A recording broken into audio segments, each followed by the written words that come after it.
حيث خاض عشية اليوم المنتخب الوطني آخر حصة تدريبية على ملعب فرانسيس تاون، والذي يحتضن المواجهة المرتقبة أمام المنتخب البوتسواني. العناصر والوطنية تنقلت اليوم إلى مدينة فرانسيس تاون بعد فترة تحضيرية قضاها المنتخب الوطني في مدينة غابورون وفي المنطقة المختلطة. أكد لاعبو المنتخب الوطني أن كافة العناصر على أتم الاستعداد للفوز بالمباراة.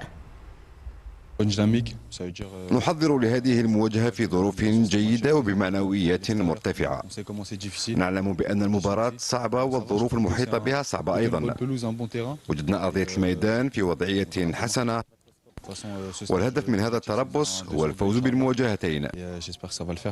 نسيو نمدوا كاع واش نقدروا باش نفرحوا وتكون عندنا نتيجة إيجابية اللي هي 3 نقاط، وإن شاء الله ربي يقدرنا باش نفوزوا بهذه المباراة إن شاء الله.